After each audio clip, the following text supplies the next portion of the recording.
G'day fellas and welcome to Acasted Games. Spawning in over on the west side of the map, playing it as the Chinese in the color teal, we've got Crackety here. On the east side of the map, playing in the red as the French, we've got Give You Anxiety. Ladies and gentlemen, we are back on the ranked ladder, checking out two of the world's best players right now, cracking onto each other.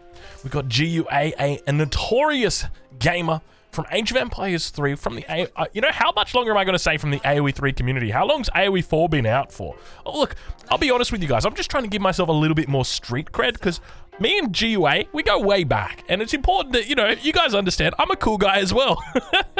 But in all seriousness, though, he's an absolute titan of Age of Empires 3. One of the best players that ever was. Whereas Crackety here, I'll be honest, I didn't hear about him until he was here in Age of Empires 4. He streams on Twitch. In fact, both of these guys stream on Twitch. I'll leave links down in the description to where you can catch them both. And let's talk a little bit about this game, a little bit about this matchup, because this is a very difficult matchup, and it's slowly getting better. When I say slowly getting better, I think both, Chinese players are learning how to play Chinese a bit better in the most recent patch. And also French, well, it's getting a little bit nerfed now, isn't it? We're seeing a lot of nice little French nerfs through. Now, the map, of course, is Altai. Altai, infamous for its large... How would I describe these? Large, elongated cliffs, I guess is probably the best way.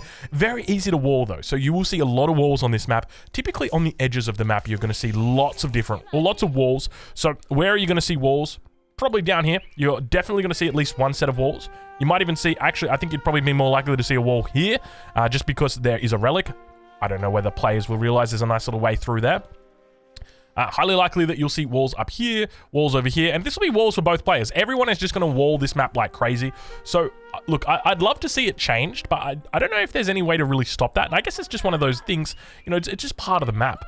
With regard to this northern position, you'd expect to see a wall probably coming over here, cutting off the sacred site like that. For GUA or for Crackety here, you'd expect to see a wall probably down here. So there's going to be lots of walls, I can tell you that much. But other than that, I'm not too sure exactly how it's going to play out, just simply because it really... The way this matchup works is it's dependent on the French player. It's all about what the French player does. You have to follow the French player. You watch the French player, you scout the French player, you see what the French player is doing, and then you must react. Now, that's true to an extent. I would typically say the first 10 minutes of the game are going to be like that. And then after that, once you've established yourself as the supreme civilization as the Chinese, that's when it gets a little bit easier for you. Because typically the longer the game goes, the more likely it is that you're going to win. But that's not always the case. But we'll watch to see how GUA does it. He's already aging up 5 villages on the School of Cavalry. This is very early. Now, one of the best build orders, or one of the best strategies, if you're going up against the Chinese on the ladder, you're playing as the French, you want to know what's the best thing to do. Typically, the best thing to do is 1 or 2 knights. Now, normally, I'd probably say 2 knights is decent. 2 knights into a second town center, into a heavy feudal age play. And that's a very specific thing. So you don't go, 2 TC into, full upgrades into feudal age play. No, it's 2 TC into full feudal, and then you get your upgrades eventually after that. But you can stick it out in feudal for I'm not even kidding you, 20-25 minutes easily as the French, just because you got all the tools that you need. The only real thing that you're missing as the French is the ability to pick up relics. So if your enemy gets up ahead of you, they're going to start picking up those relics, might start taking sacred sites, and then that's going to start to hurt you, because as the French, you kind of need everything you can to get a lead in the early game. But GUA now, pulling vills off the gold. He's got 9 idols at the moment, 9 villages. He does a little bit of a vill pop. I think he's heading out towards the stone. Indeed, he is. You can tell by the mining pixes these guys have got. Mining picks, mining axes. I think I was going for a combination of axes and picks. But we'll take a look and see whether Crackety spots this one out. So you could see the way that the scout is moving. I don't know whether he's going to be able to get up over that side. It's always something that you've got to be so careful of. And you can see the way that he's maneuvering. I think he realizes that he can't do that just yet. But he will see no villages on gold, and he'll say, okay, no villages on gold. I know that you're not doing a super duper hard attack. Cute little walls coming through here for Crackety. I think he's actually managed to get all those up. So GUA going to be, unfortunately, not being able to take the knight in. And speaking of knight in, take a look at this spawn that Crackety here has got. I've just realized how decent this spawn is. Oh my lord. This is probably one of the best spawns I've ever seen on this map. At least for China. You've got front woodline. Barbican on the front being protected, or the gold on the front being protected by the gold. Why is this good? This is really good because normally the gold would be at the back, and then you don't want to Barbican the back, right? You want to Barbican the front. So the gold at the front Oh my god, it just makes so much, it's so much nicer. And then on top of that, you got another wood line. Look how easy it's going to be for him to wall. It's going to be super easy. Knight running in, Knight going to have to fall back, though Barbican taking its shots on him. Crackety, we'll take a look at how he's doing as the barracks starts to come up. He's got a handful of spearmen going to be coming out. Looks to get the upgrade as well, just going to cancel it for now. I think he's probably going to be moving into Song Dynasty. It's going to be advisable. But one of the things he's got to be careful of is that if his enemy looks to do a bit of a runaround. Now, we talked about it a bit earlier, 1 knight versus 2.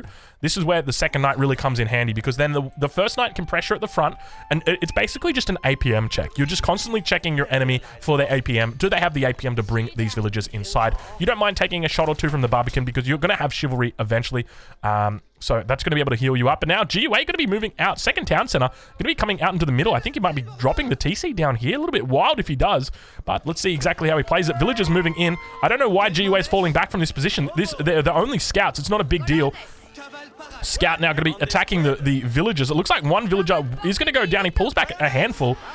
With that, the boar goes down. One of the vills goes down. He also loses the scout. Spearman now coming out. Oh, this is terrible. This is absolutely terrible. GUA going to get chased away. And I can't help but feel there was a contributing factor there. Now the outpost comes down as well. I did not expect those spearmen. That was a surprise out of the blue, wasn't it? But behind this, we do see GUA going to be dropping down the archery range. He's got enough resources in the bank for a town to release enough stone.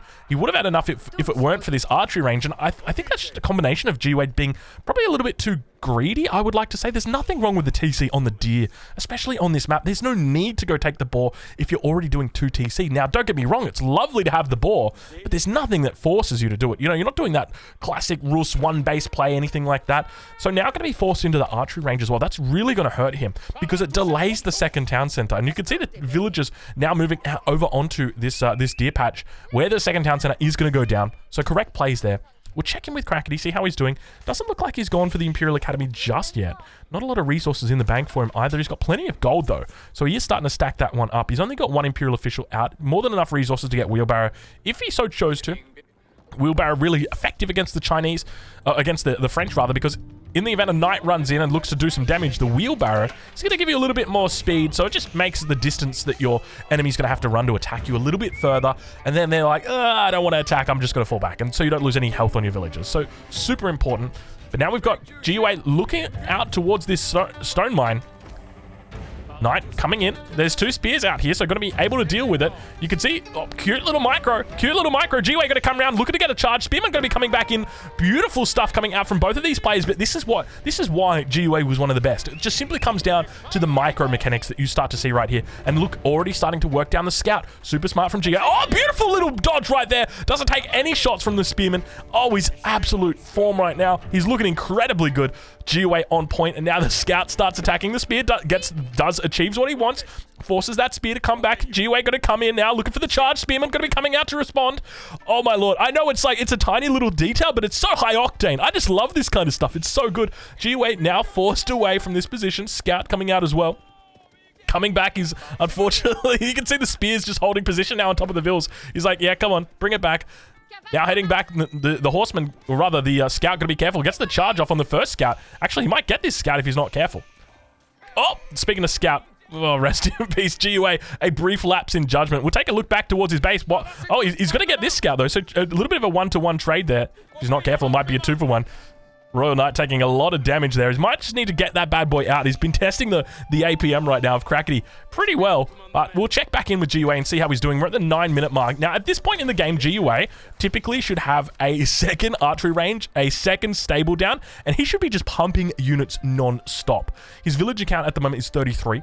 But realistically, at this point, you can see he's getting upgrades. He's going wheelbarrow as well as... Oh god, he's going full upgrades. So I would say this is probably a little bit of overkill, but we'll watch and see how he plays it, because he's going to be pushing out towards this, and ideally you just want to clear this as soon as possible, because there's villagers out here. You know, you can see he's got a couple of spearmen out here as well, but ideally you just want to run out here and clear this as soon as possible. And for every tech that you're getting, even though they're reduced in cost, you're delaying that push, and you really don't want to be delaying that push. But we'll ride on board with Crackety and see how he's doing, as he's picked up his Imperial Academy, so he's in that Song Dynasty. Also, the second TC has come down. So for anybody unfamiliar with the Song Dynasty, it's going to unlock a few things for you. The way that the dynasty systems work with China is as you go through the game, you're going to be unlocking new dynasties, depending on whether you build landmarks from the same age. Because China, as every other civilization, you've got landmarks, 2 landmarks in each age. And then if you build 2 landmarks from the same age, which is the only civilization, China is the only civ that can actually do that, then you unlock your dynasty bonus. So we can see all of the different dynasty bonuses here. Song Dynasty at the moment, going to give him a reduction in villager production time, as well as unlocking a couple of new units. So we've got the Granary, and we've also got the Chukunu, one of the strongest units in the game, but not the strongest unit in, well, I should say in feudal age, but not the strongest in this matchup. Chukunu here, typically not considered a very wise pick, just simply because it's decent against the Rus, but it's not against the French, just because of the healing that is warranted from the French. But this blacksmith is going to give Crackety a little bit of an indication on where his enemy's mindset is at. If you see this blacksmith, well, hold on a minute. If there's a blacksmith, there's probably going to be a siege engineering coming. Probably going to be a +1 range, but Crackety already going age 3. My lord, how quick is this age 3? He's doing double TC Song Dynasty with a spearman opening straight into age 3. This is ballsy. This is big balls China play right now. I don't believe what I'm seeing. So he scouts, Crackety scouts the blacksmith, but I guess Crackety knows that worst case scenario, his enemy's going to have to push here. See, typically, we talked about it a bit earlier, the fact that GUA is delayed. Why was he delayed? Because he came out here with his villagers. He could have just gone for the TC back over here on the deer. He didn't do it. And as a result, he got punished for it massively. And he's behind. I would say right now, he's probably behind about 90 seconds where you would normally be in this build. And as a result, you would normally be cracking down on that Barbican with battering rams right now. We could see behind this, you know, there's no tech that has gotten here. Still, GUA just getting all the eco techs. Now he's going to get his blacksmith techs. But this is part of the thing. Like, when you're playing against China, it's largely dependent on the amount of pressure that you can put on them. And having that one knight just do absolutely nothing in the early game has basically meant that Crackety's just been able to storm all of his way to the top. Now we're going to get a nice little picture here. This one might go on the thumbnail here. Crackety going to be looking absolutely beautiful in this position. Now throwing down a stable. This is an interesting build. Is this the French counter build that we're seeing right now? GUA looking dicey in the middle, though. A couple of villagers stuck in here. I think these guys are almost certainly going to be going the way of the dodo. GUA heavily committing. GUA with a lot of idle villas. What's going on, GUA? GUA having to take a phone call. GUA infamous for his phone taking when he's playing. He streams a lot on Twitch, and whenever he does, he'll just be like, he'll just mute mic and pick up his phone call on camera, and he's just talking on the phone. It's like, man, this guy's a fucking baller. He's talking on the phone, and at the same time, playing a game and dominating as well. Just, you know, the micro god. But now moving up, Knight going to be looking and looming. In my opinion, I feel like GUA is not playing this Knight heavy enough. I would love to see more Knights. Typically, the one factor that is going to win you a lot of games as the French is just having a Knight superiority. Simply because if you've got Knights, you can choose when you want to engage, you can choose how you want to engage, and most importantly, you're able to overrun your enemy and overrun their economy. But back behind this, Crackety going to be going for a double stable. This is interesting. My suspicion was Crackety goes up, he supervises out Spearmen and some Palace Guards, and then goes on to Nest of Bees. And my thinking behind this was, well, your enemy's feudal age, so it just makes sense. But he's just going to go heavy on the Lancers. We see 4 Lancers now coming out. I got to get a shot of this, because this potentially may be the new Chinese meta. Look at all the Imperial officials. It's an Imperial official party right now.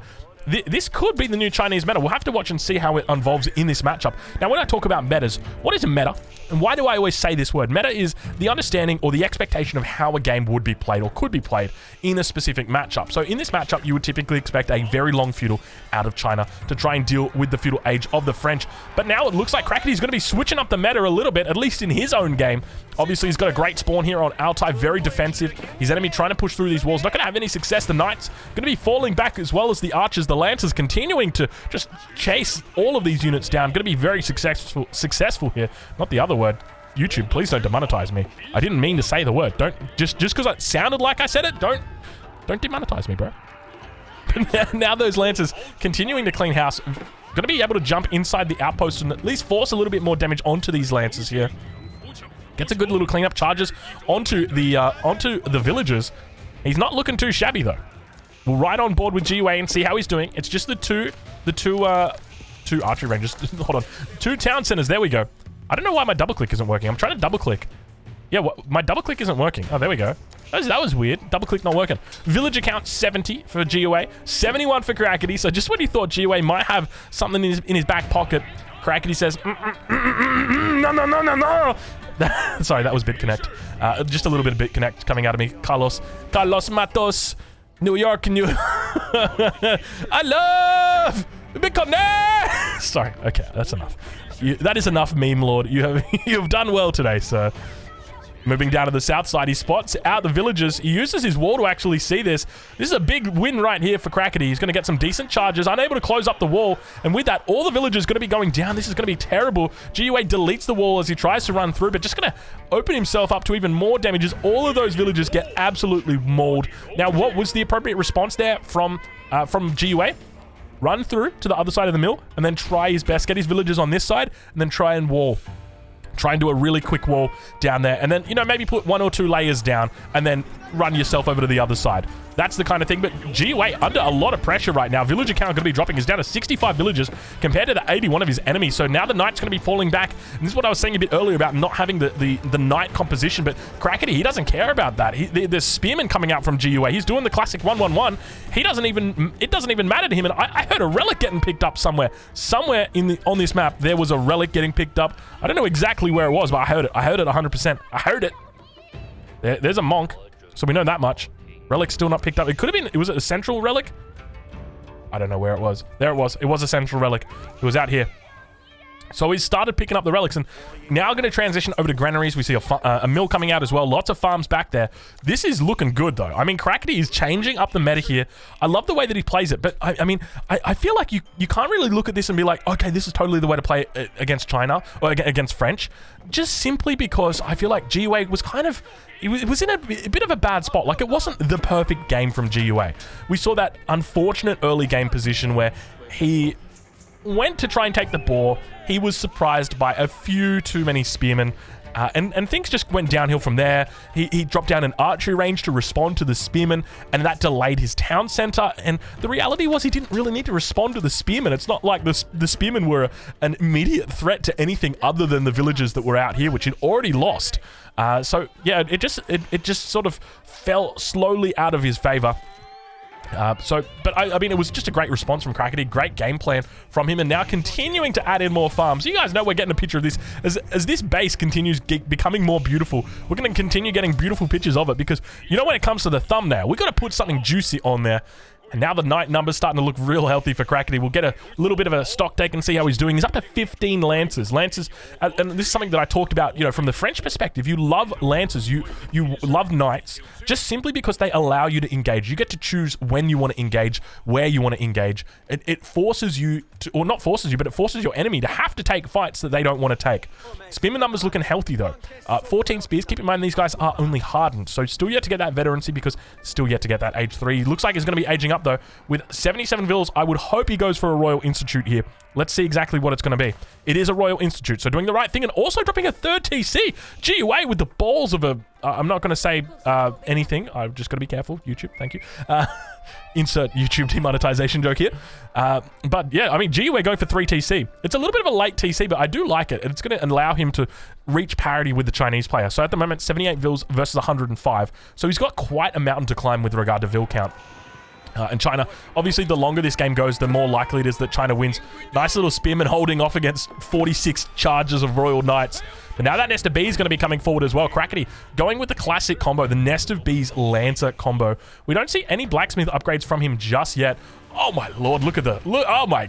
Oh, it's beautiful, isn't it? I don't think I've ever seen something so beautiful as GUA reaches the castle age.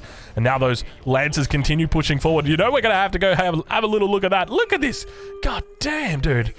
35 farms out now. Knight's going to... or Lancer's rather going to look to pick up that scout. Villagers, nowhere to be seen on this front line, just completely evacuating. I take it back. He's got 6 villagers out here. Now he evacuates. Nest of Bees, slowly but steadily pushing up. I would expect that GUA responds to this with a siege workshop and a springald as quickly as possible, because this is a threat that you need to address, and you need to address it now. Let's see how he does it, though. He's got 12 villagers on gold, and it's not the best gold. I'm going to be real with you guys. Now, we talked about it a bit earlier, the fact that you can expect to see walls absolutely everywhere, and that's exactly what we're seeing. Unfortunately, there's not a lot of gold here for GUA. All of his gold is locked behind those walls. And so now GUA continues to push and prod. We'll take a look back at the base of his opponent, Crackety, and see how he's doing with regard to relics. Only one picked up so far.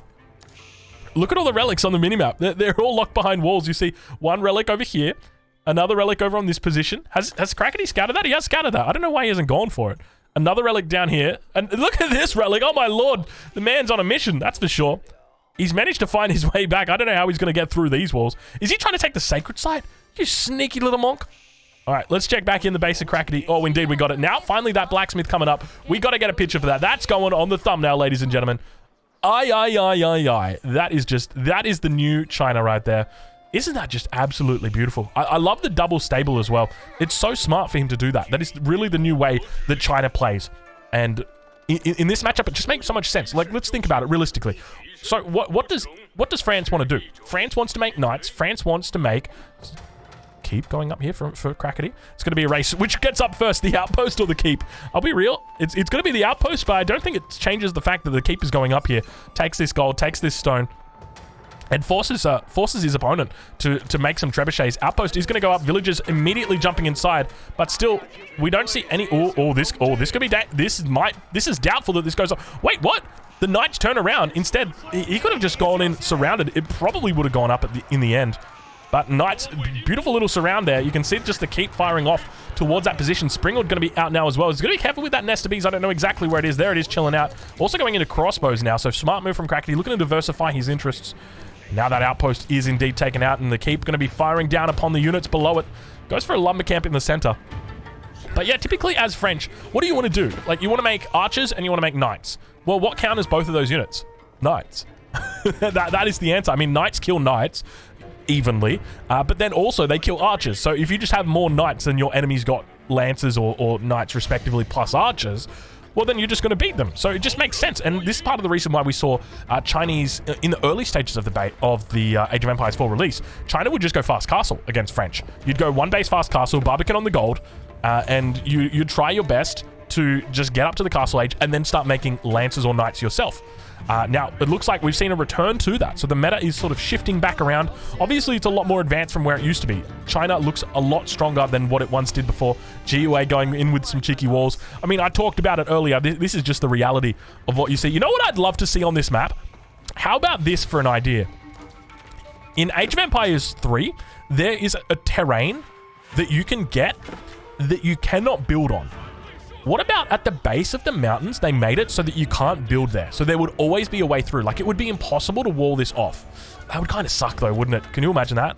God, that would be terrible. Or at least like just made it around the edges, like the terrain at the tops of these cliffs, like wall that. So if you want to wall, like, yeah, you can wall, but it has to be this whole thing.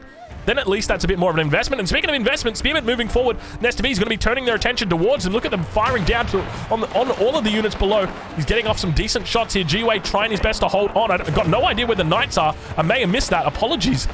GUA, where are your units at right now? He's getting completely cleaned up. Knights. Where are the knights? Where are the lancers? Where are... Wait, what? Where's GUA's units? Did I miss something? I thought I would have heard something or seen something.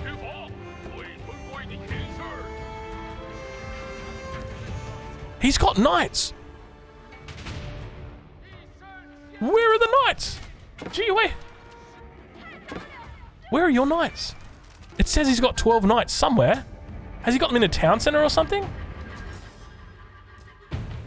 I was expecting a whole bunch of knights just to run in and just destroy him. Hold on, okay. I'll do this, deselect. I got no idea where those knights are. It says he's got 12 knights. Is it lying to me? It can't be lying. He's got 100% have them. Am I just blind? That's where they were. That is painful. He killed a single villager. GUA broke through the wall. And lost how many units? Oh, GUA is on 3.8 gold, 3.8 wood. Things not looking good for GUA right now. Compare that over to Crackety, who's reached Imperial. Now going to be going into the Yuan Dynasty and probably going to be throwing out one of the best compositions in the late game. It is this composition is insane. So essentially the way it works, mass spearman, mass fire lancer. How do you even deal with that? I don't know the answer to that, because the problem is that the Fire Lancers kill absolutely everything. They just blow them up. They pop them off like crazy. Now, obviously, I mean, he's not going to need to do that here. He's far ahead. Crackety very far ahead at the moment. It definitely feels like he is in the lead by... Oh my lord. Oh no. Wow. Okay. All right. Crackety, who hurt you? Who hurt you, Crackety? What? This ladies and gentlemen, I apologize. This is the new thumbnail. What? Look. How? Hold on. Wait, why does F4 only give me wonders? Isn't it meant to give me... Oh, I never changed it. F2, F1? Yeah, okay, I never changed my F keys back, because for anybody who doesn't know, my computer, my hard drive failed. Quite literally failed. And so I had to reinstall Windows on a new hard drive. And I'm running Windows 11 at the moment, and I didn't change all of my hotkeys over. I changed some of them over, but I obviously forgot to do that one. But wow, that is a scary amount of stables. Let's have a look and see how many that was. Sorry, it was 18 stables. So he's got 4 archery ranges, 18 stables. Very casually, very casually. Now the Fire Lance is going to be coming out. Elite Fire Lances. By the way, look at the Springle numbers as well for GUA. That's going to feel bad, man, right there. Springle just getting completely annihilated. Keep in mind that the Lancers don't get any bonus damage, but the Fire Lancers do. They get an extra plus 20 against Siege, so these units effective at countering them. It looks like the Wallalo going to go down and immediately going to get shut down as well. Crossbows continuing to push forward, going to be looking to take out those Spearmen. The Nest Bees on the backside looking to take it out up towards the north. We've got a Wolf doing its little bit of work. Wolf, the Warrior, Warwick the Wolf, going to be trying his best. Outpost coming up. Look at him go. Look at him go. It is Crackety here. Looking to try and take out... Look at him dropping down the outpost as well. Villager's going to be getting into a scuffle. He drops them all out into that position. Manages to clean up the majority of the units now. Also see the Nest of Bees going down. Crackety going to be holding on, but now we've got now we've got the real problem, which is the Fire Lancers, and they are sprinting. And the problem is, if these Spearmen are locked into a battle with something else... Oh no, and then the attacks... Oh my god, because they're the Dynasty units, so now they get attack speed increase as well. Oh, I totally forgot about this. The Fire Lancer late game is insane. How does GUA deal with this? Because you can't really go Spearmen, because if the Spearmen are fighting, I guess you keep some Spearmen, I think. I think that's going to be it. I know Spearmen will work if you've got a cost effective, or if you've got an amount that is appropriate for the enemy amounts that you're dealing with. But now we just see the Fire Lancers rampaging through the base. Knight's also going to be back here, just picking up a couple of veteran archers, as well as Abla Trie. He's just going after villagers. A good game going to get called. Crackety here going to be victorious once again. Fellas, check out these guys. I'm going to be posting up this video over onto YouTube, of course. Well, that's where it's going up. But make sure you check them out on Twitch. They'll both be up there on Twitch. Go say good day to them. They're incredible content creators, GUA especially. And I'll catch you guys in the next one. Thank you so much for watching.